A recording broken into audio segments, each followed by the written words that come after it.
Hey guys, welcome back to Blake Explains It All. So today we're going to be talking about accessible design.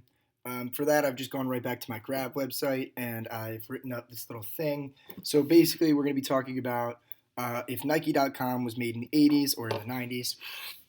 So if we're going to turn back the time back to the 80s, I have this little thing here.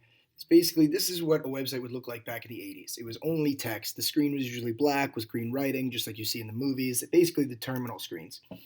And there would only be text, no search bars.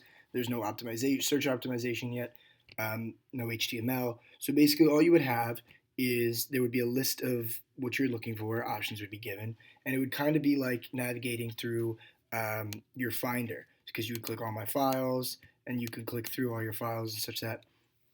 So you go through, let's say all your files was actually men's clothes, and then videos was my next folder. It would be t-shirts instead. And you go down to t-shirts, and then you click t-shirts. You look for a yellow shirt, and obviously you find what you want. And now online shopping was really rare in the 80s, if at all.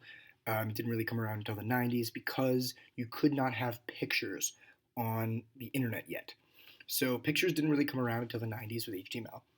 And so basically, the only things you would ever be able to input is your location and maybe a credit card. Things that you're paying for. Inputs were rare. It was hard to navigate. There were no pictures. But if we move on to the 90s, we can see here that in the 90s we actually start to get pictures. So as a good example, I say spacejam.com, which is a great example of just one picture that's overlaid over the whole site, and then each of these links are just overlaid on top of the picture, so it seems like you're actually getting a whole website out of just that one picture. So that's how they did a theme back then, instead of all our fancy WordPress themes.